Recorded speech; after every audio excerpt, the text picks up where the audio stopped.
everybody, welcome back. All right, today I'm going to talk a little bit about Elena Ferrante's The Lying Life of Adults. This one is a translated fiction. It is translated from the Italian.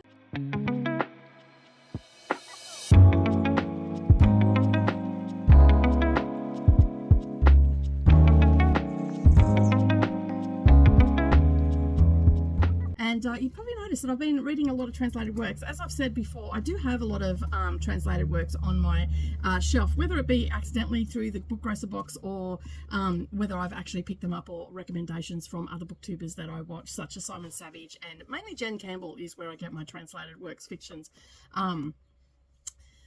sort of recommendations and all that sort of stuff. So this one is by Europa Editions, and yeah, it's really good. I actually started this and I've fallen right into the story, and basically we're following the story of Giovanna, and she has such a pretty face and all the things, and about 2 years before she moves out of home, she hears a conversation with her parents that she is because she's been acting up a little bit, she's not doing well at school and all that sort of stuff. So they've basically said she's just like Victoria, and Victoria is her auntie that she doesn't actually know. And so then she goes down this bit of a rabbit hole of actually really studying her face and what she looks like and all that sort of stuff. And then she starts to believe it herself. But then she becomes obsessed and wanting to know this Victoria that she has not met before, which is her auntie, as I said. And there is basically a discord in the family where they are not happy with this auntie and they don't want anything to do with her and all that sort of stuff, but there is a backstory to it. So subsequently she really hustles her parents to meet Victoria, and subsequently she does, and this is only in the first 100 pages, so there's not really a spoiler. It's the whole premise of the book. And basically right now where I'm at, Victoria is actually playing devil's advocate against the parents. So there is a whole backstory that I am slowly learning. I don't really know much. There was something that happened back when the brother and sister were younger, and for whatever reason they now hate each other with a passion. And when I say with a passion, I mean really with a passion. And so basically Giovanni is now getting to know this auntie, and this, as I said, this auntie is playing devil's advocate by saying, really take a good long hard look at your parents and see them for who they actually are. And I guess that's where the title comes up, because as children we always have that idolization of our parents or the authority figure in our life. In my case it was my grandmother, that we have this idolization of them, and as we grow older and come into our teens and even into our early adulthood, we start to see our parents for who they really are, the humans that they are and the flaws that they have and all that sort of stuff. And this book is actually exploring that and how Giovanna is going to deal with that. It also is her actually coming of age as well. Now this is not a YA book by any stretch of the imagination, but we do have a young protagonist in the book, so it can feel a little bit young at times because we're in her mind and we're we're exploring her feelings and all that sort of stuff right now. So, but I'm really liking the twist on it, how this auntie, who is just a regular person, but for whatever reason they've had a falling out, the brother and sister, and now she's actually, because I must say that her brother is, I believe he's a professor, and so he is got a high standing in society, and he's intelligent and all that sort of stuff. And Victoria didn't finish school, so there is that divide between them as well. And so basically, and how this hate has grown over the years, and even though there's a lot of hate towards the parent and all that sort of stuff, she's not really saying that she shouldn't have anything to do with them. She's just saying she should take a closer look at her parents. And yeah, so I'm interested to see where it goes from here, if it's going to explode, if it's going to level out, is she going to find out anything about her parents or anything like that. But on the other side, Giovanni is so lonely, she doesn't have any of her own children and stuff like that. She does have friends and her children that she treats as her own and whatnot, but I feel like I get this feeling from Victoria that she just wants Giovanna to love her for who she is and not by the tainted opinions of someone else. And that's the sort of feeling that I'm getting from it. I'm actually really enjoying it. I'm not usually one for, you know, coming of age stories and all that sort of stuff, but this one is just, I feel like it's written a little bit different. It's a lot more mature than other coming of age books that I've read, so I'm enjoying that aspect of it, and I'm loving the fact that this auntie is playing devil's advocate against the parents, and just seeing how Giovanna is going to navigate that little minefield, essentially, that could blow up in Victoria's face, or even in Giovanna's face as well. So I'm really enjoying that aspect of it. So I'm going to go off and get ready for the day. I'm going to be doing some sprints today and whatnot, and get stuck into this. I am playing Libby Chicken a little bit for this. I think it goes back tomorrow, so I need to really get on top of this. So this is predominantly what I'm going to be listening to today. I did start immersively reading this at the beginning of it, so I feel like I know the characters now, because I've met the parents, I've met the auntie, and a few people around the auntie and around the parents as well. So I feel like I can just step away and just listen to this now and get on with the rest of my work. I've got some quilting to do and all that sort of stuff today. So I'm going to check out for now, but I will be back in a nanosecond to talk a little bit more about the lying life of adults, and maybe even finish it. So I'll see you soon.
And welcome back to the channel. All right, I'm here to wrap up for Elena Ferrante's The Lying Life of Adults. As I said in the earlier clip, this is actually a coming of age story, but it had me so pulled into the story like you would not believe. I could not put it down. I just wanted to know what was happening and all that sort of stuff.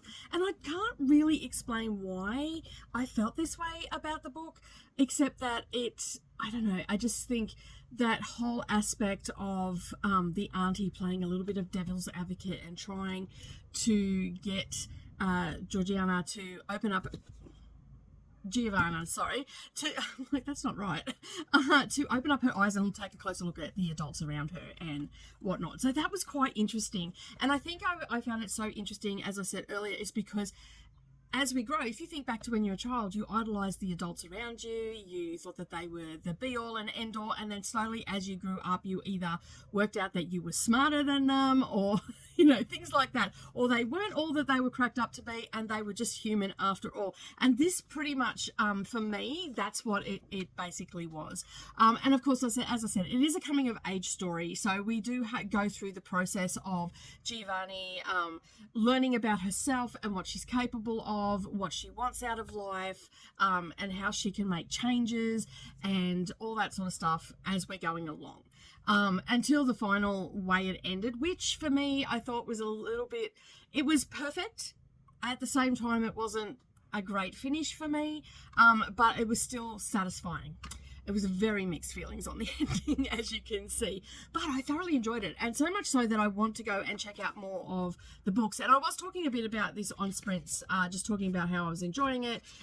Didn't go into great detail or anything like that, but a couple of people said that they had read this author before, and they really enjoyed, I think it's a quartet that she has. Let me just find it. I'm just trying to find the page. Here it is. It's My Brilliant Friend, a Neapolitan quartet.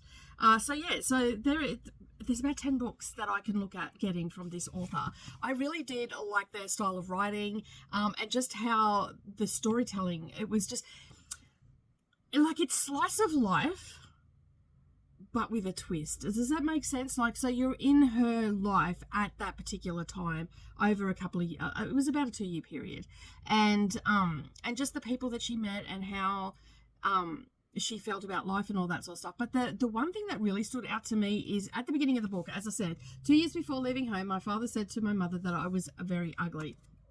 Right, so this sent her on that path to learn about her auntie, because that's who they were talking about, because her auntie was a very bitter, abrupt sort of person, but ultimately all she wanted was someone to love her. And so basically that's sort of how she was set up, and they had that rift, the brother and sister had that rift, and basically Giovanna is actually becoming that bridge between the two of them, and we slowly see that progress as well. Like, there's still a lot of hate, and there's still a lot of anger, and there's still a lot of everything that resolving around that, but slowly but surely there's more contact with the auntie, and that is because of Giovanna's curiosity about her auntie. And at some stages there, I felt like that Giovanni did become like her auntie. So, you know, the look on this person's face here pretty much sums up some of the looks that I was picturing that the teenage girl was actually doing. And so I seen how she sort of morphed into her, but then she realized that she was becoming like her, and she didn't want to be like her. So there was that back and forth from, self-fulfilling prophecy, I guess. Like, she had got told that that's what was going to happen, and like that she was going to end up like her, and in some ways she did, but then in other ways she didn't. So it's really hard to explain, because it is such a slice of life, and it is a family dynamic book, and I just love those sometimes. And also just seeing how the characters navigate the situation. I know it's all fictional and all the rest of it, but they still do a certain amount of navigating through the issues that are arising and all that sort of stuff. And I thoroughly enjoyed it. I highly recommend Elena Ferrante, because, as I said, the capability of this author to draw you into the story from the get-go, really, and even from the synopsis as well, drew me to the book as well. So pick it up. Give it a go, see how you feel. It is on Libby. I did get the audio on Libby. I did a little bit of immersive reading here and there throughout the book, but mostly listen to the audio, so highly recommend it. It's a really good story to just sit down and maybe do some diamond painting or something along those lines.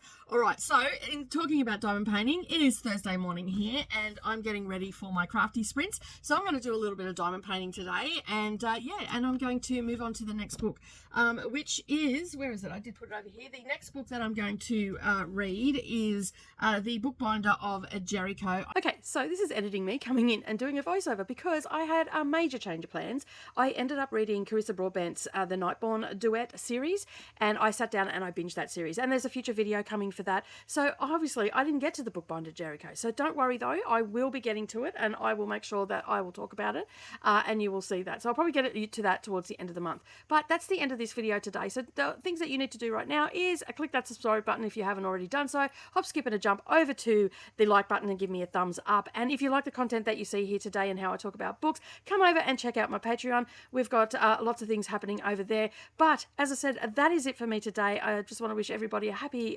day, and of course keep turning those pages, and I'll see you in the next video.